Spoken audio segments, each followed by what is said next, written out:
Okay guys, ang katapat ko naman ngayon sa EXP lane is Sylvana. Ganito yan guys, alam naman nating mahirap mag-sun kapag may Sylvana, di ba? Alam naman natin pang counter din talaga kay Sun yan. Kaya ang ginagawa ko dito guys, sinasign stepan ko na lang siya. Kaya ang ginagawa ko dito is sinuhold ko lang yung minions. So, inaantay ko siyang magkamali. Yung dumating sa point na nagkamali na siya, pumasok siya sa loob ng tower, may petri ako. Yun, nabigyan ko yung Sylvana sa part na to. Basta number 1 na kailangan mong ilagan kapag Sylvana yung katapat mo tapos Sun yung gamit mo is yung second skill niya. Napakasakit talaga kasi ng second skill niya. Though yung ulti ni Sylvana is kayang-kaya mo namang i-dodge, pero wag kang papauli sa kanya, wag kang papa-stun. Kung makikita nyo nga sa part na to is target ko na dito yung Sylvana and naka-ulti ako. Then second skill niya lang ako, tignan nyo guys, ako pa yung mapupunit. Pero madali lang kasi yung yung second skill ng Sun. Mabilis lang yung cooldown. Kaya pwede mo rin naman talagang ilagan.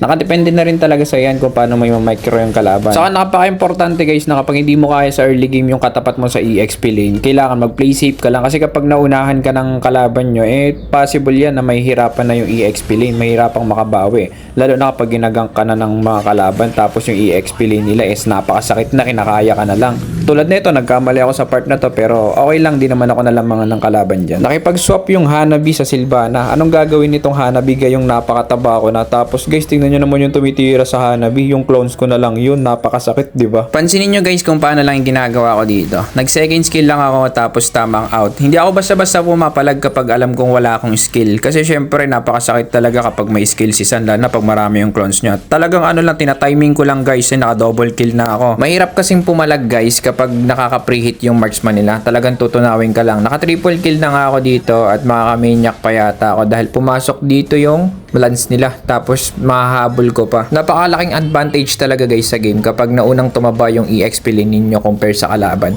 Kasi pagdating sa mga pagkuha ng objective, syempre mataba yung ninyo, EXP lanes. Ang mangyayari dyan, kayang-kaya nyo i-zone yung mga kalaban. Kung tingnan nyo naman yung level ko dito sa level ng core nila. Level 12 na ako dito, samantalang yung core nila is level 9 pa lang. So napakataba ko na talaga dito. Tsaka ang ginagawa ko guys, clear, tapos push. Yun talaga yung pinakamagandang gawin pag saan yung gamit ninyo. Since 5 na naman kami dito, alam naman namin kung pwede na bang pumalag or hindi. So naubos namin sila dito, as in na-wipe out namin sila dito. Kaya ang ginawa namin is syempre kailangan natin mag-push, hindi lang naman dapat puro kill. Kapag puro kill ka lang, paano matatapos yung game, di ba? Tapos mamaya lumabang pa sila, tapos puro kill ka lang.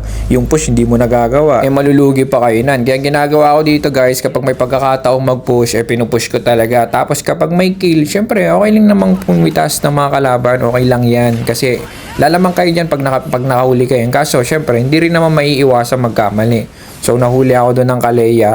Then, buti na lang talaga at masakit na yung core namin dito. Masakit na yung damage nung nata namin. Alam ko, mauubos niya to mga ka-triple kill siya. Tingnan naman guys, napakasakit na ng damage nila. Good trade na rin naman nga yung nangyari dito kasi naka-triple kill naman yung kasama ko dito.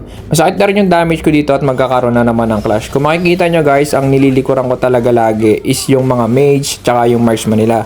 Kasi kapag nabigyan yung mage tsaka yung marksman nila, hindi na sapat yung damage nila para ubusin kami. Mahirap kasing humarap guys, mag-front kapag naka-burst damage kayo gamit nyo yung Sun. Tapos nakaka-preet yung marksman nila. Ilulusawin lang kayo nun. Kaya ang mas maganda, ang ginagawa ko dito guys, since naka-burst naman yung damage ko dito, ang hinahanap ko nga, marksman, tapos yung mage nila. Yung possible na pwedeng lumusaw sa akin. Yun yung inuuna ko. Para kung halimbawa mauna ko na yun, sapat na yung damage ng mga kasama ko para ubusin yung kalaban. So, dun lang guys, bali dito na natatapos. And papalo naman and pa-share ng video. Salamat.